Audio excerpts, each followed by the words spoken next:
Siswa kena kurang ajar. Tidak ada kata dua dan kata tiga. Hanya ada satu kata. Lawan.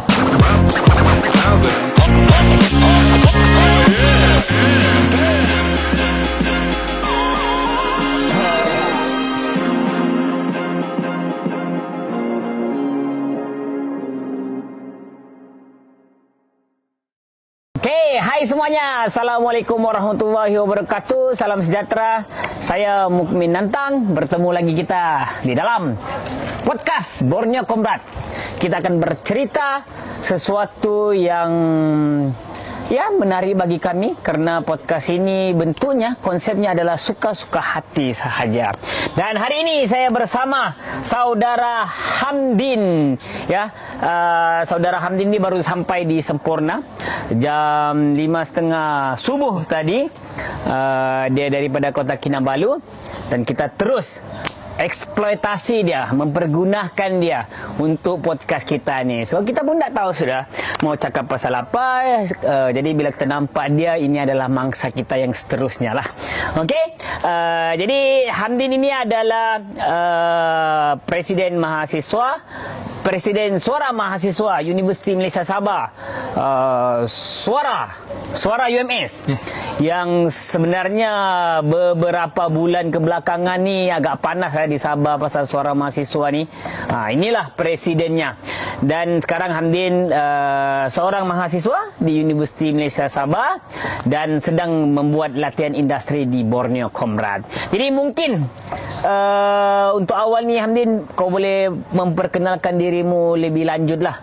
Asal mana, berapa adik-beradik, apa makanan kegemaran dan sebagainya. Silakan Hamdin. Okay, Assalamualaikum. Aku Hamdin, nama penuhku Muhammad Nur Hamdin bin Nurdin. Aku berasal daripada Sandakan, Sabah. Dan aku berbangsa Brunei. Bumi Putra Sabah. Saya mungkin boleh original Sabahan. Makanan kegemaranku adalah masakan mamaku, dan hobiku adalah memancing. Mantap Hamdin. Okey Hamdin, mungkin boleh ceritakan kau jurusan apa di universiti? Ya, aku sekarang ni dalam pengajian di Universiti Malaysia Sabah dalam bidang sosiologi dan antropologi. Satu disiplin ilmu yang cuba untuk memahamkan budaya. Budaya dari segi bagaimana budaya budaya apa? Budaya apa? Aku memahami budaya. Budaya aku. Terus kerja. Okey. Sosiologi adalah satu bidang yang cuba untuk memahami budaya, sama ada budaya tradisional maupun budaya-budaya moden. Jadi aku adalah mahasiswa sosiologi dan antropologi. Okey, Hamdin, kita punya podcast ni santai saja. Kita boleh cerita macam gini, kau boleh bagi sikit abang kamera, dan boleh bagi juga macam kita bercerita macam biasa sahaja. Kenapa kau mahu pilih sosiologi antropologi, dan apa yang kau rasa menarik buat kajian sosiologi antropologi ni? Ya, pertama sekali dulu masa aku mahu masuk ke universiti, aku apply pendidikan sejarah. Pendidikan sejarah di pertama dan kedua, sebab itu wajib kan. Tapi dua-dua pendidikan aku ditolak. Sebab awalnya aku mahu jadi cikgu. Ditolak, tak apa. Tapi aku dapatlah pilihan ketiga, iaitu sosiologi dan antropologi. Ya, ketika itu aku tidak tahu apa-apa tentang sosiologi dan antropologi ni. Tapi lepas aku dapat program tu, aku cuba cari, ambil tahu apa itu sosiologi dan antropologi. Dan aku rasa dia satu disiplin ilmu yang agak menarik kan. Dan bagaimana kita boleh menjadi, bagi aku orang-orang sains sosial ni boleh dipanggil sebagai saintis kan. Bagaimana aku tidak boleh jadi saintis dalam sains kan. Jadi aku pergi kepada saintis di sains sosial, sains manusia. Sains manusia. Jadi aku memilih untuk ambil sosiologi. Tapi pada awalnya keluarga aku ni agak menolak kan. Program apa aku ambil ni? Tak pernah didengar program itu. Tapi akhirnya orang yang sokong aku adalah bapa aku sendiri. Dia baca pasal benda tu, dia bilang kau ambil lah, bagus ni. Jadi sebab itulah aku berada dalam sosiologi dan antropologi. Jadi waktu isi UPU, kau kau isilah benda tu memang? Ya, aku memang isi. Kau isi walaupun kau tak faham sangat pun pasal dia? So, masa tu aku isi sebab kan ada nama sosiologi. Aku nampak sana, oh ini sosial, masyarakat. Okey, menarik. Okey, mungkin kau boleh cerita sikit sebelum aku masuk lebih mendalam. Tadi kau cerita pasal bapakmu, mungkin ahli keluarga yang lain tu agak bukanlah terus menolak, yang mungkin bingung apa ni kau kan, sebab bayangan orang tua kadang-kadang masuk universiti ni ada bayangan kerjanya apa kan. Mungkin kau cerita sikit latar belakang keluargamu ni, macam mana, berapa orang adik-beradik, mamakmu, bapakmu sebagai apa dan sebagainya. Okey, aku adalah anak kelima daripada 6 orang adik-beradik, dan semua adik-beradik kami adalah lelaki. Bapakku dahulunya bekerja sebagai juru elektrik di Sabah Elektrik Sendirian Berhad, tapi sudah pencen pada tahun 2018 lebih kurang. Sudah pencen, dan sekarang beliau meneruskan pekerjaannya sebagai petani. Dia mengusahakan tanah kami sendiri. Dan ibuku seorang suri rumah yang berasal daripada Kelantan. Dilahirkan di Perak, tapi membesar di Sabah. Sebabkan atukku adalah seorang askar yang dipindahkan ke Sabah. Menarik. Kau 5 orang adik-beradik, kau anak ke? Aku 6 orang adik-beradik, aku anak kelima. Anak kelima. Oh, ada lagi satu adikmu lah. Ya, ada satu. Semua lelaki kan? Semua lelaki. Okey, jadi Hamdi ni antara presiden mahasiswa lah. Kalau aku ni presiden suara mahasiswa. Aku tu kalau membayangkan presiden-presiden suara mahasiswa ni sepanjang beberapa generasi, 8 ke 9 generasi ni, kebanyakan semua presidennya kalau dia bukan kritis, dia radikal.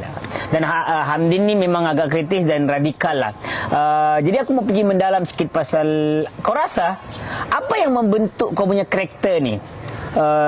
Ya, kalau ikutkan latar belakang keluargamu, kau anak orang kampung yang sebenarnya aku tak nampak pun, maksudnya adakah abangmu aktivis dan sebagainya. Apa kau rasa yang boleh bentuk karaktermu jadi agak kritis dan sangat radikal? Macam mana kau rasa boleh terjadi benda tu? Ya, sebenarnya pada zaman aku persekolahan, aku ni antara pelajar yang agak, ya guru-guru bilang nakal kan, semacam nakal kan, tapi aku tak menganggap itu nakal. Aku anggap itu satu karya kan. Karya. Jadi kebebasan berekspresi. Kebebasan. Dan aku adalah orang jenis yang tidak suka disuruh-suruh. Ya, dan aku selalu apabila disuruh dibagikan arahan, aku tidak suka mengikuti arahan itu. Ya, aku akan lawan dan buat kontra kepada ide itulah. Semacam itu. Dan zaman sekolah, mungkin aku tak tahu kalau ini boleh masukkan. Zaman sekolah, kalau aku rasa mungkin kenal. Ya, aku pernah ada isu. Ketika itu aku di sekolah kena pukul oleh lebih kurang dalam 3 orang lah, 3 orang 4 orang kena pukul. Jadi aku melawan. Kemudian aku digantung sekolah. Sedangkan di situ aku percaya yang aku sedang mempertahankan diri kan. Aku sedang mempertahankan diri. Jadi sampailah satu masa ini buat satu kempen. Masa sekolah menengah. Kempennya SMKMU Senyuman. Senyuman SMKMU. Maksudnya SMKMU ni SMK Muhibah, tempat aku sekolah. Jadi masa kempen tu dibuat, satu tulisan kena tagkan itu, dipostkan di media sosial.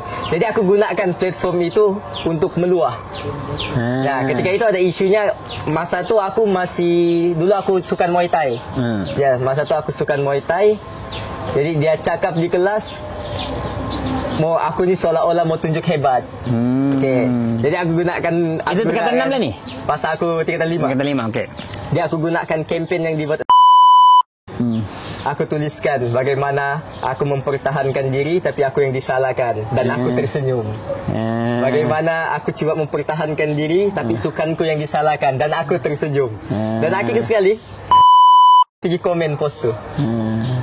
Jangan gunakan saya punya kempen untuk buat luahan, dia bilang. Jumpa saya hari Jumaat. Ya, aku menjawab, menjunjung titah. Itu ayat masa tu. Menjunjung titah. Tapi aku tak delete lah. Okay. Aku tak delete post tu. Sampai sekarang masih ada dekat IG ku. Senyuman tu. Post tu. Kemudian tapi tidak ada apa-apa jugalah. Sampailah lama dengan tak bertegur. Ya agak janggal kan. Dan akhirnya lama macam mana pun ya tetap bertegur kan. Dia pun guru yang agak baik dan menyokong kelas kami lah masa tu. Nanti beli ini nih. Beli disensor. Beli disensor. namanya. Cikgu ni aku sangat respect juga. Aku sangat banyak juga lah belajar daripada dia. Cuma ya guru ada, dia pun terikat dengan sistem dan sebagainya kan. Hamdin, iyalah maksudnya kau adalah beberapa hal yang sebenarnya di sekolah tu kau memulakan karakter-karakter melawan tu kan. Tapi adakah sebab kau ni semua orang semua adik-beradikmu ada lelaki dan bapakmu agak tegas ataupun bapakmu memberi kebebasan menyebabkan karaktermu menjadi sangat berani. So tadi bagi aku pun sangat kritis ya bila menggunakan bagi aku ini sangat politikal, menggunakan apa-apa konteks yang ada untuk menyampaikan suara kan. So itu sangat-sangat politikal lah dibuat di usia umur baru 17 tahun ya, angkatan 5. Tapi yang lebih mendalam maksudnya kenapa bagaimana boleh karaktermu ni? Adakah sebab kau rasa lah, adakah sebab kau lelaki atau asuhan di rumah itu menyebabkan kau sangat kritis dan berani? Ya, aku rasa kalau untuk di rumah, bagaimana bapak kami menjaga kami. Ya, aku rasa aku perlu ceritakan je lah. Di rumah kami memang agak dikawal dengan ketat. Bayangkan saja, jam 10 malam aku tidak ada di rumah, aku akan di-call dan bukan Assalamualaikum perkataan pertama. Gimana kau?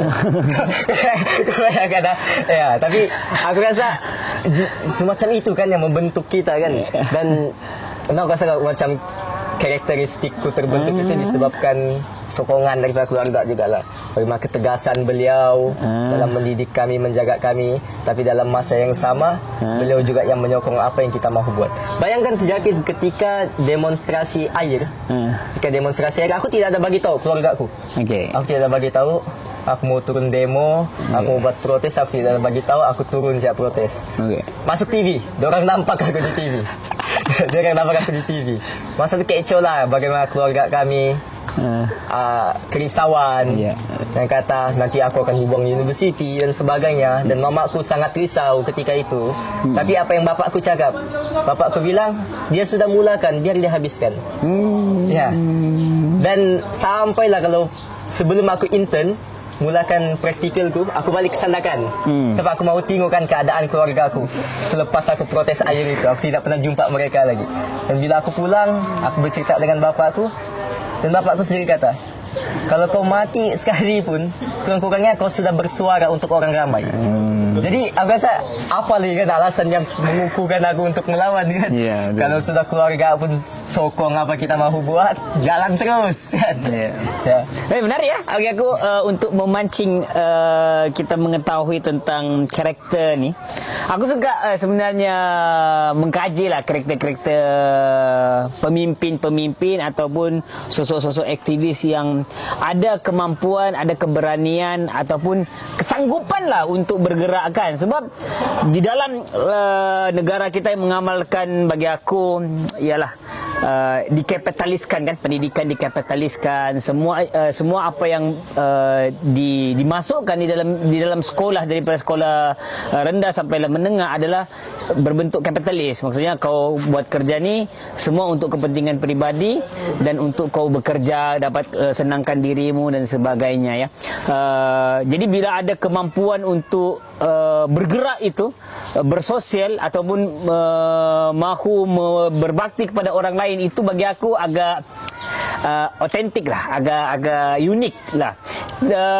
Sikit lagi pasal bapakmu sebelum kita masuk pasal demo air itu selepas ini. Adakah bapakmu karakternya ni macam mana? Adakah dia menyarankan ataupun dia ada budaya membaca, melihat berita-berita politik apa yang menyebabkan dia sedikit ada kesedaran itu? Ya, aku rasa kalau mau tengok kepada bapakku, bapakku ni dia kuat membaca sebenarnya. Ada buku di rumah lah? Ya, ada beberapa buku. Tapi kebanyakannya lebih kepada keagamaan. Ya, dan semacam itulah. Dan aku pun kalau balik cuti aku akan bagi hadiah buku. Buku Ahmad Fatih, berfikir tentang pemikiran. Aku bagi dia baca. Ya, buku-buku Buya Hamka aku bagi. Tetapi dia memang membudayakanlah membaca tu.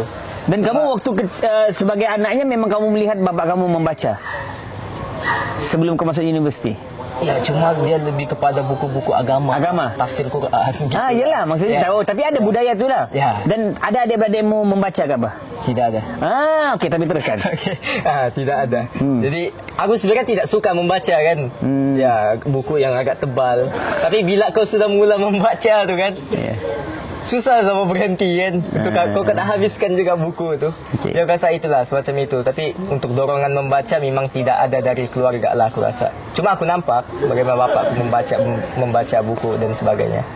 Dia ada nampak berita-berita atau pernah cerita-cerita politik di rumah waktu makan kah?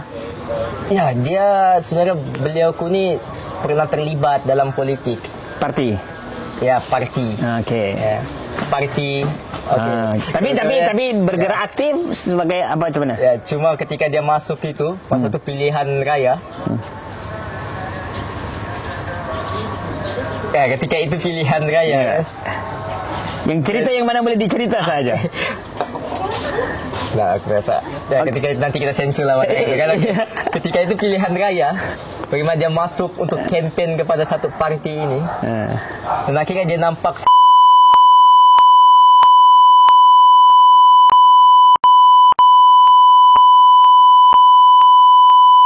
situ dia yang, apa kamu buat nih? Start situ dia terus keluar dari politik. Ya. Mamamu? Mamaku memang tidak ada. Adik-beradik yang lain? Abang-abang? Tidak ada. Tidak ada? Ya.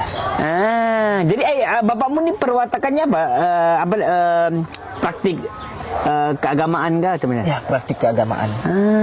Patutlah ada ciri-ciri ustaz-ustaz sikit. Okey, kita melangkau. Aku sudah dapat faham sedikit karakter Hamdin. Sebenarnya kenapa aku cakap pasal mengetahui sosok pemimpin atau aktivis ini daripada latar belakang keluarga, daripada kecil. Sebab kan, itu aku cakap tadi sistem pendidikan kita ni agak gagal membentuk karakter-karakter yang bersifat radikal mau membantu orang, mahu menggali perkara-perkara yang lebih kritis. Kebanyakan orang-orang yang bila aku mewawancara kawan-kawan kenapa dia ada pemikiran yang agak kritis? Mungkin bapaknya ada budaya baca. Kenapa dia agak politikal? Mungkin bapaknya terlibat dengan parti-parti politik dan sebagainya. Bapaknya bawa dia pergi ceramah, walaupun bapaknya tidak memaksa dia, tetapi secara tidak langsung anak itu dia membentuk karakternya daripada kelakuan ibu bapanya, walaupun dia tidak pernah pun arahkan masuk ke parti politik, tapi dibincangkan di meja makan tentang ini, tentang itu. Jadi secara tidak langsung ditangkap oleh anak-anak. Dia membesar, tiba-tiba dia ada karakter macam gitu. Dan kenapa penting aku rasa benda ini dibincangkan adalah aku antara orang yang selalu menyusun organisasi, aku yang mendidik dan mahu mewujudkan banyak organisasi. Bila mewujudkan banyak organisasi, aku mau mewujudkan banyak kepimpinan. Tetapi kadang-kadang dia tak boleh macam ini template, ini modul untuk wujudkan pemimpin. Kadang-kadang tu benda tu susah. Dia mesti ada yang otentik, yang unik, datang tu daripada diri sendiri, yang ada secara tidak langsung. Sama ada dia berbentuk secara formal atau tidak formal di rumah, persekitaran sekolah dan sebagainya lah. Jadi itu yang penting dikaji lah, supaya kalau kita mau mewujudkan pemimpin ni, apa benda yang kita boleh budayakan dia daripada dia kecil, persekitarannya sampailah dia membesar. Okey, Hamdin, ceritakan kenapa sebelum kita cerita pasal organisasi lah, apa pandangan kau kali pertama masuk universiti? Maksudnya macam mana, adakah universiti yang kau masuk ini seperti universiti yang kau bayangkan, dan macam mana kau ada daya tarik untuk masuk ke organisasi? Okey, pertama sekali bila aku masih di dekat STPM, aku dari STPM baru menuju ke universiti kan. Apa pembayanganku universiti itu adanya perdebatan terbuka, diskusi yang terbuka, ya semacam itu. Kita mendengar universiti itu sebagai satu tempat wacana perkumpulan idea kan. Tapi bila aku masuk ke universiti, idenya cuma ada di bilik kuliah. Dan itu pun mahasiswanya tidak bercakap, kan? Hanya mendengar dan tidak bertanya kan. Dan tidak bertanya. Jadi itu agak aku rasa agak lari daripada bayangan-bayanganku kan selama ini. Cuma masalahnya adalah pada awal aku masuk universiti, kami kan pada zaman COVID. Ya, jadi setahun pertama itu aku tidak berada dalam kampus. Dan tahun kedua, sudah aku sudah nampak macam mana gerakan suara mahasiswa itu. Kau nampak dari? Ketika itu aku nampak ada satu isu ketika itu di Facebook. Ya, aku nampak suara mahasiswa. Ya, cuma masa tu aku skeptik dengan suara. Sebab? Bilang apa suara ni, aku bilang kan. Diorang mau berjuang tapi guna memes. Aku yang apa diorang buat ya. Sampailah aku punya senior invite aku ke grup lingkungan pemikir. Dayang. Daripada Ansos. Dayang invite aku masa itu zaman Izzat. Berfungsi juga Dayang ni ya. Dayang mantap. Dayang invite aku ke grup lingkungan pemikir. Dan meeting pertama dan terakhirku adalah pasal boikot pilihan raya. Kau ada di dalam sana. Ya, aku ingat kau ditanya pasal kenapa kamu mau boikot apa semua, dan jawapanku masa itu pasal agak klise lah, majlis perwakilan pelajar atau majlis perwakilan pentadbiran, persoalan semacam itulah aku jawab ketika itu. Ya. Sampai habis meeting tu, grup itu agak sunyi, dan situlah pertukaran presiden. Bertukar kepada Naim. Dan bila bertukar kepada Naim, aku mengharapkan grup itu terus hidup. Dan itulah grupnya kan. Sebab aku pun tidak kenal Naim ketika itu. Tapi grup tu mati terus. Jadi terkeluarlah aku balik dari suara mahasiswa. Terkeluarlah aku balik dari suara mahasiswa. Jadi agak lama, lebih kurang 1 sesi, 1 tahun juga. Aku agak diam, cuma jadi pemerhati. Itu aku agak macam, kenapa suara ni tidak sebising dahulu. Sebab aku melihat bagaimana suara mahasiswa di zaman 2017-18 kan agak provokator. Jadi provokator dan mengangkat-angkat isu, tapi agak sendu. Sampailah isu air di Universiti Malaysia Sabah berlaku. Ketika itu aku dihubungi oleh kawan daripada Sandakan. Dia call aku, namanya Irfan Halek. Dia call aku, Hamdin, aku mau buat protes esok. Aku bilang boleh, jom, aku bilang. Kita angkat palakat. Okey, bilang ya, besok. Kebetulan besoknya Jumaat. Aku bilang okey. Protes apa? Seminggu Jumaat, isu air. Di Universiti Malaysia Sabah. Oh, situ kau masuk balik. Masa tu belum ada kaitan dengan suara mahasiswa. Jadi aku masuk, kawanku dari Sandakan bawa aku protes air. Aku bilang okey, jom, kita protes. Jadi esok paginya, aku tanya dia, berapa orang kawanmu? Ada kawanku, aku 1 orang saja. Bah, kita 2 aja lah. Okey, kita 2 aja. Sekali tiba-tiba Irfan Halik ni berkawan dengan 1 orang suara mahasiswa, Haura. Jadi Haura hubungi Irfan Halik untuk berjumpa dengan Naim. Jadi kami berjumpa di sana.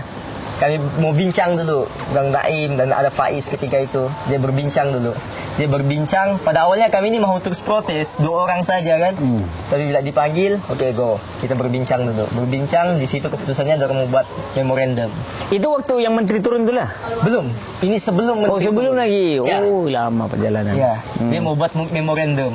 Ya, aku yang agak kenapa agak lama kan belum protes, angkat saya terus kan. Kenapa mungkin aku tidak tahu, aku tidak ada terlibat dalam organisasi ketika itu.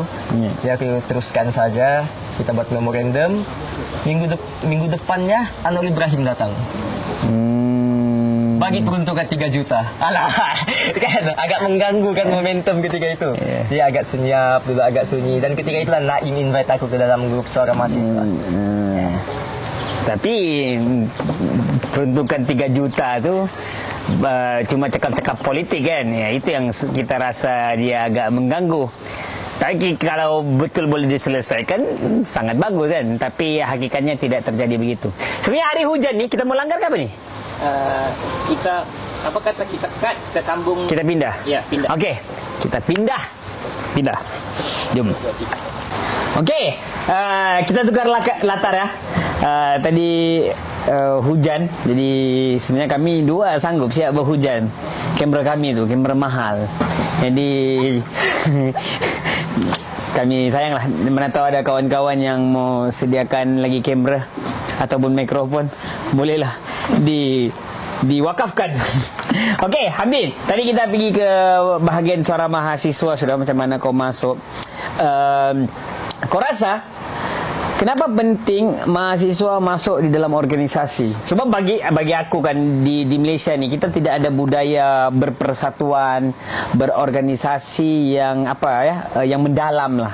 Kita ada di sekolah masuk persatuan pengakap lah kan. Okey, itu pun sangat okey sebenarnya. Kadang-kadang ada orang bermula karakternya daripada situ ya, kepemimpinannya boleh dicungkil daripada situ. Tetapi untuk organisasi yang betul-betul melihat satu keadaan secara kritis dan mahu membangunkan organisasi yang kritis, mendalam, yang radikal, itu sangat-sangat kurang lah kan. Jadi bila sebab dulu waktu aku dilema waktu kita bangunkan suara mahasiswa adalah kita mau mencari pelapis. Secara jujurnya suara mahasiswa ni ramai orang, cuma sosok pemimpin tu. Sebab menjadi pemimpin ni sebenarnya semua orang boleh masuk organisasi, tetapi sosok pemimpin yang betul-betul ada tanggungjawab, yang mampu negosiasi, yang mampu untuk berpartisipasi secara konsisten dengan organisasi, itu susah lah. Jadi kau rasa kenapa penting mahasiswa masuk ke dalam organisasi? Ya, pertama kali aku rasa aku kena terangkan dulu. Ya. Sebenarnya aku adalah orang yang tidak suka kepada organisasi. Okay. Aku tidak suka dengan organisasi disebabkan ya kadang-kadang kita terlalu banyak kepala. Ya. Dan macam aku mau menangkan ideaku, dan kawan-kawan lain mau menangkan idenya. Bila tidak sekepala itu dan berlakulah. Tapi akhirnya aku faham bagaimana perbezaan itulah yang mengukuhkan kita. Bagaimana kita boleh lihat, bagaimana kita boleh perbaiki idea itu dengan kritikan-kritikan daripada sesama kawan sendiri. Tapi itulah bagaimana di universiti itu terlihat mahasiswanya kurang cakna untuk melibatkan diri dalam organisasi. Mungkin sebab mahasiswa sekarang ini kebanyakannya banyak yang mungkin termalaman dipanggil kupu-kupu kan. Kuliah pulang. Tapi mahu tidak mahu bagi aku, mahasiswa kena terlibat dalam organisasi. Mahu tidak mahu, mahasiswa kena melatih diri. Organisasi ini bukan soal kita mahu melakukan sesuatu yang besar semata-mata, tapi juga soal bagaimana kita mahu membentuk dan belajar dalam organisasi itu. Ya. Jadi bila sebut soal organisasi dan masyarakat itu, aku disandarkan ada satu NGO sebenarnya. Namanya Persatuan Aspirasi Perintis Sandakan. Ya, Persatuan Aspirasi Perintis Sandakan. Okey. Bagaimana idea menubuhkan NGO itu sebenarnya agak sederhana bagi aku, dan kebetulan ketika itu disandarkan, peratus vaksinasi sangat rendah. Sangat rendah. Jadi aku dan beberapa kawan daripada mahasiswa juga, daripada UiTM, UMS dan juga Unimas. Okey. Di situ kita bercerita. Tahun bila ni? 2022 kurang pasti 2000 berapa. Di masa tu masa Covid. Jadi apa yang kami buat adalah kami bentuk satu tim dan jumpa orang di PPV, Pusat Pemberian Vaksin, jumpa doktornya, kami mahu bantu. Apa yang boleh kami bantu? Akhirnya kami buat keputusan untuk bawa orang kampung pergi ke sana, sediakan kenderaan. Pada awalnya kami cuma ada empat kereta daripada kawan-kawan disandarkan. Cuma ada 4 kereta. Tapi agak payah kan, agak leceh kan. Bawa ambil dari kampung, bawa ke pusat vaksin, lepas tu hantar pulang lagi. Ya, bertahan selama 1 hari saja begitu. Esoknya kita jumpa lagi doktor dekat PPV. Kita bincang bagaimana kalau kita bawa doktor yang masuk ke kampung. Okay. Ya, dan akhirnya mereka pun bersetuju. Dan ketika itu banyaklah NGO-NGO lain yang terlibat juga. NGO-NGO lain terlibat yang mempunyai hasrat yang sama kan. Jadi kami masuklah ke kampung-kampung orang yang tidak ada dokumen. Ya. Okay. Beberapa kampung di Sandakan yang tidak ada dokumen lah. Tidak ada dokumen. Dan di situ juga sebenarnya bagaimana aku melihat dokumen-dokumen yang besar seperti kertas majung. Ada wujud sebenarnya kan, benda-benda begitu kan. Dokumen yang tidak pernah aku nampak, rupanya ini dokumen. Ini pengenalan diri dorang. Kan? Dan ketika itu juga aku ada bercerita dengan orang kampung.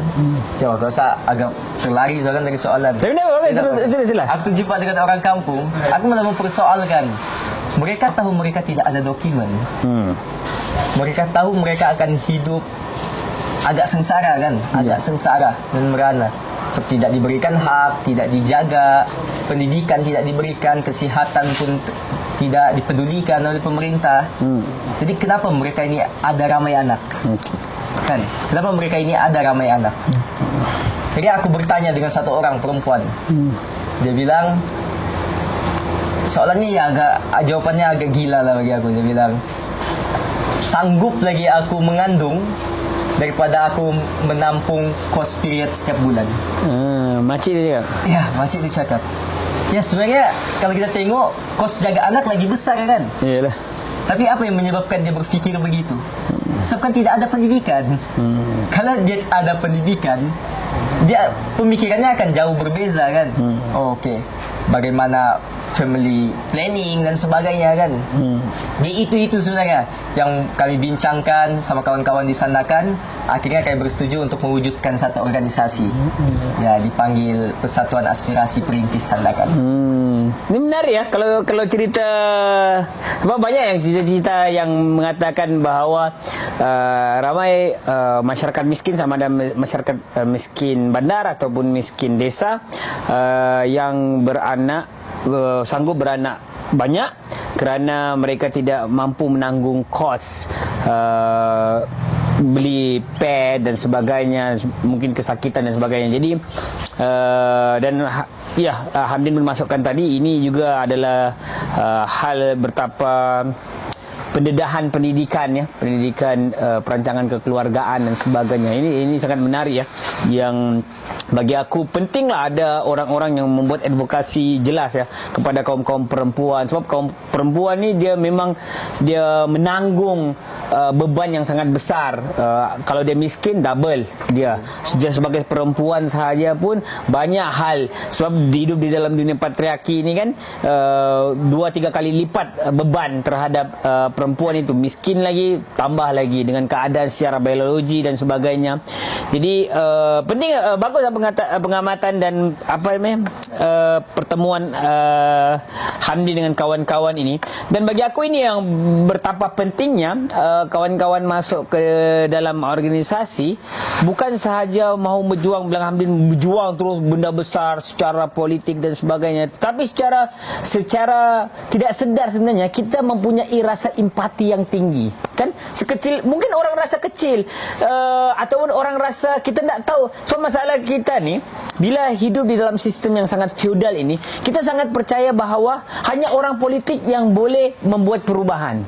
Jadi sedangkan banyak benda sebenarnya boleh digerakkan oleh masyarakat itu sendiri, boleh didorong, idea-idea itu boleh didorong, bahkan banyak keputusan-keputusan boleh dipengaruhi tanpa ada jawatan, tanpa ada pengaruh, tanpa ada, yang penting ada kemampuan, ada empati yang tinggi untuk bergerak. Jadi bagi aku di dalam organisasi itu, selain melatih kita melihat banyak benda di luar sana, kepimpinan, banyak belajar soft skill, perasaan empati lah sebenarnya. So mau tak mau di dalam organisasi kita banyak berbincang tentang masalah, bagaimana masalah itu terjadi, bagaimana masalah itu boleh diselesaikan dan sebagainya.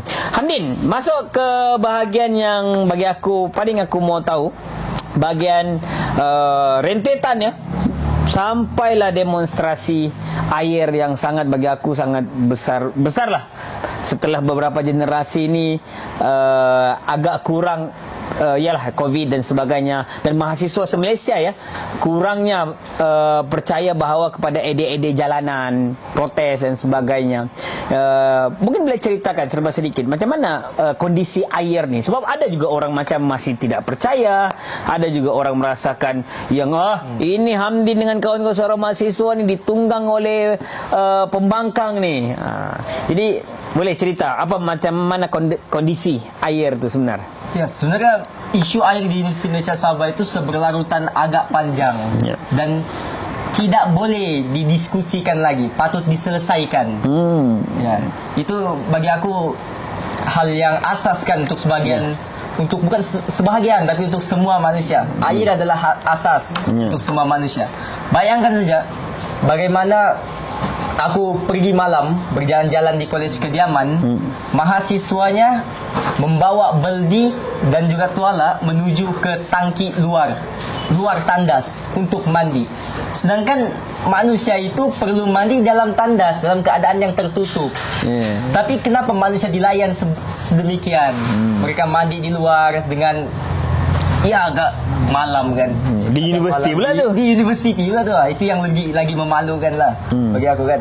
Dan sebenarnya pada awalnya tu kita sudah bercakap dengan Jabatan Air Negeri Sabah. Ketika itu seingat aku ketika perjumpaan dengan Timbalan Menteri Pendidikan Mustafa Sakmut dan juga Jabatan Air JANS. Ya, banyak macam-macam alasan orang berikan. Antara alasannya yang pertama adalah jajaran paip tidak boleh dilakukan kerana perlu melintasi kawasan Pen Borneo. Yang kedua adalah setinggan mencuri air. Ya, dan yang ketiga keempatnya hal-hal yang aku rasa sangat dangkal lah, memang sangat dangkal. Bayangkan ketika itu aku persoalkan Jabatan Air. Aku tanya mereka berapa banyak setinggan mencuri air, ketirisan air daripada setinggan. 28 juta per hari, 28 juta liter per hari. Okey, aku tanya lagi, berapa kapasiti yang boleh dikeluarkan Jabatan Air untuk kawasan Sepanggar? 80 juta liter per hari. Dan aku tanya soalan ketiga, kalaulah setinggan itu tidak mencuri air, adakah masalah ini akan selesai? Diam. Okay. Dan aku tanyakan, berapa kapasiti yang diperlukan, keperluan yang diperlukan oleh orang Sepanggar? 200 juta MLD. Maksudnya, kalau ketirisan air itu tidak ada, masalahnya tetap pada supply. Tidak ada supply air. Jadi ini aku rasa pembodohan terhadap orang. Dimainkan naratif setinggan. Dahulunya seingat aku, ketika tidak ada air di UMS, mereka katakan flyover itu yang masalah. Mengacau jaringan pipe dan sebagainya. Tapi bila flyover siap, setinggan lagi dikesalahkan. Dan masyarakat pun percaya sebulat-bulatnya dengan apa yang dilaporkan oleh media. Jadi mahu tidak mahu, mahasiswa kena bersuara. Mahasiswa kena terangkan dengan masyarakat, ini bukan isunya.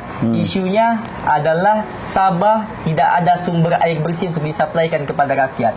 Ini masalah daripada pemimpin-pemimpin Sabah yang bacul, yang bodoh kan, anjing, babi, sial. Dan semacam itulah. Dan soal Pen Borneo juga di dalam perjumpaan itu akan mempersoalkan. Pen Borneo ini bukan projek hari ini rancang esok dibuat. Betul. Dia sudah ada perancangan yang lama.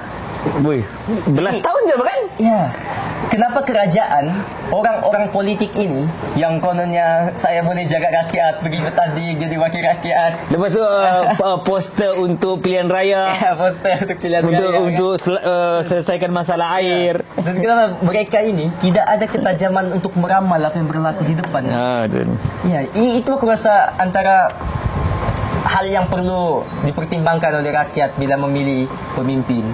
Adakah pemimpin ini boleh meramal masa depan? Adakah pemimpin ini boleh memberikan solusi bukan hanya untuk hari ini, tapi untuk dalam tempoh masa kehadapan?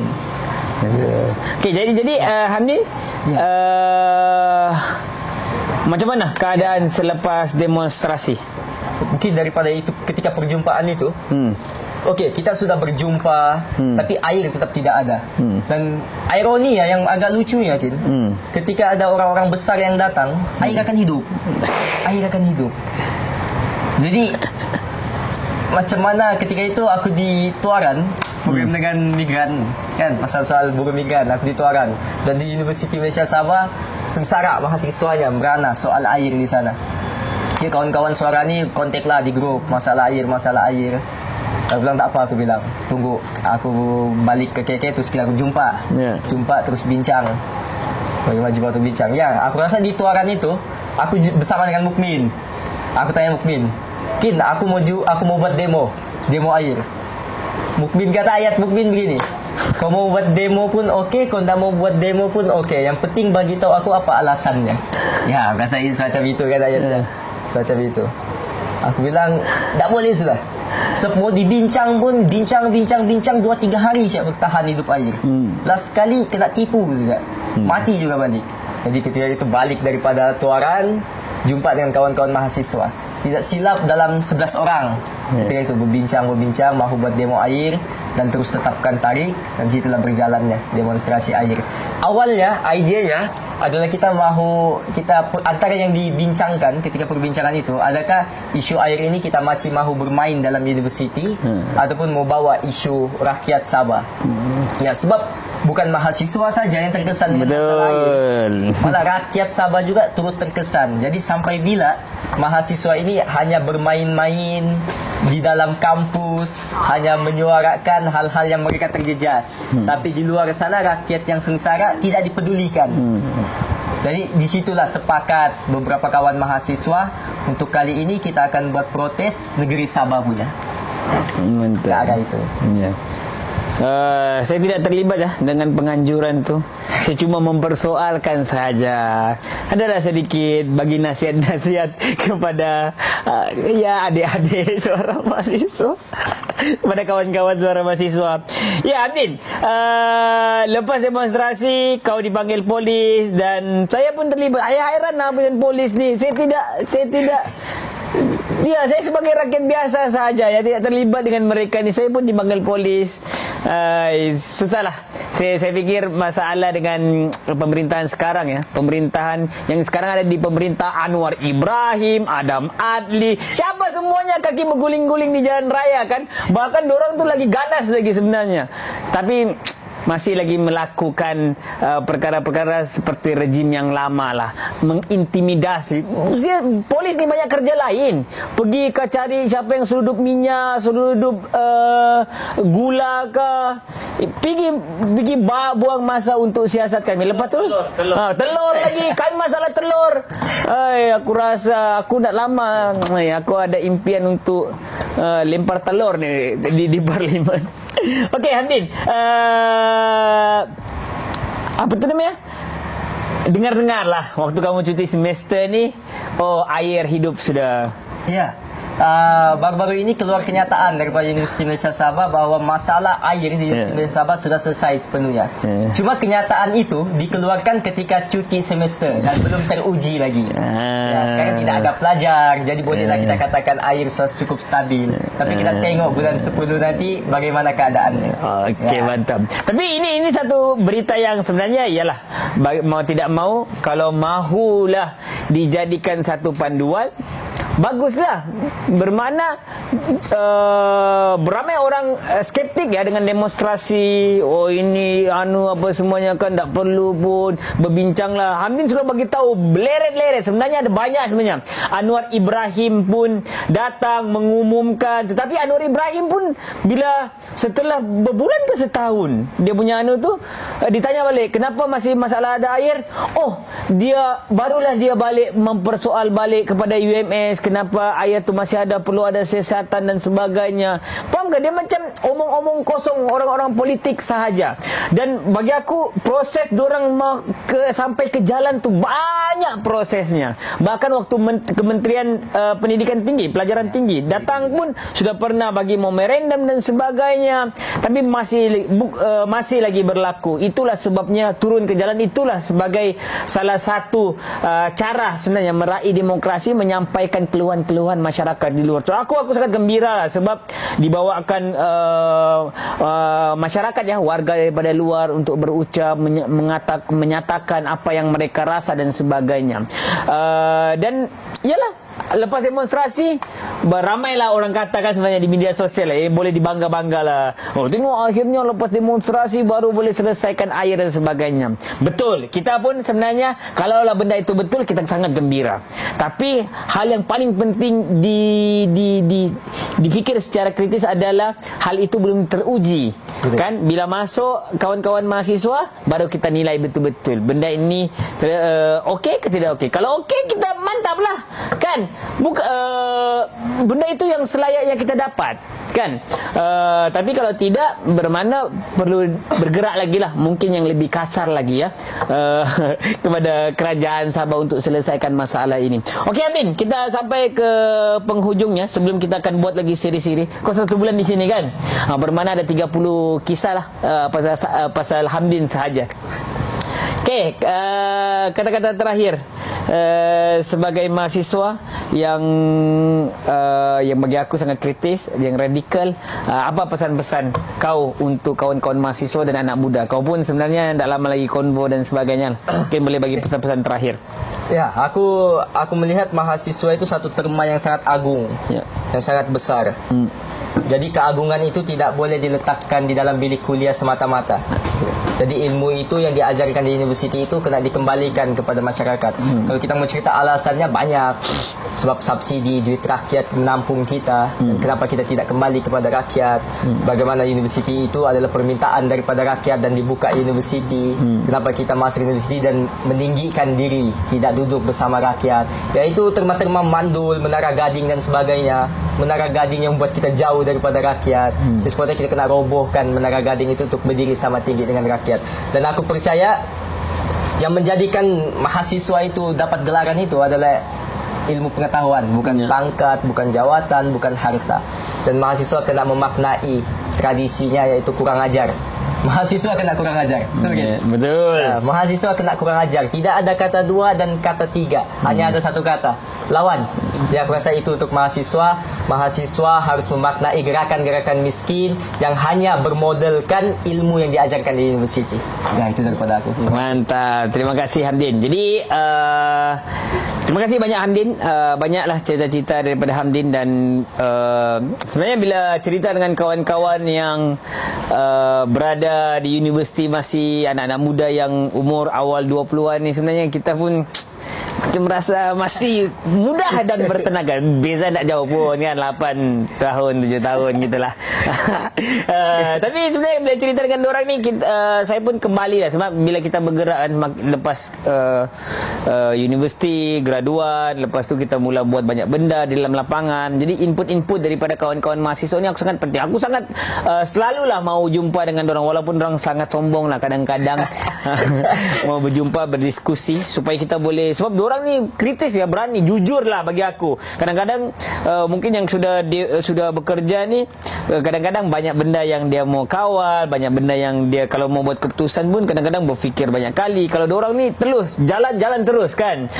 Dan ialah hanya mahasiswa tu yang berani. Anak muda mahasiswa kena kurang ajar kan. Sama seperti yang diucapkan oleh Usman Awang kan. Masalah dengan masyarakat kita ni, masyarakat sopan santun. Masyarakat sopan santun lah dimanipulasi oleh kolonial, oleh penjajah, oleh pemerintah daripada sebelum ini sampailah sekarang. Kita walaupun kita tidak hak air kan, tidak diberikan air, sopan santun, cakaplah baik-baik, mintalah baik-baik. Air tu tak perlu diminta sebenarnya, dia perlu ada di tempat kehidupan kita. Contohnya masalah pendidikan tu tidak perlu diminta. Pendidikan tu harus ada, melekat, haknya tu harus melekat. Tetapi kalau mau mintalah bagus-bagus apa semuanya, di saat orang menteri-menteri, politikus-politikus pemerintah makan duit kita, hidup kaya raya. Kau nampak kawan-kawan kita sekarang yang dulu di jalanan semua miskin, semua kutu, semua tak ada guna lah bah. Tapi sekarang hidup mewah, di IG post-post benda yang mewah-mewah, naik kereta mewah. Jadi di saat itulah kita disuruh bersopan santun. Jadi bagi aku, kalau sudah hak kita dirampas dan kalau kita memperjuangkan, melawan untuk mendapatkan semula hak kita dikata kurang ajar, ya kami memang kurang ajar. Itulah Hamdin, Presiden Suara Mahasiswa Universiti Malaysia Sabah. Itu saja podcast kita pada hari ini. Jumpa di masa akan datang. Mantap. Terima kasih. Okey.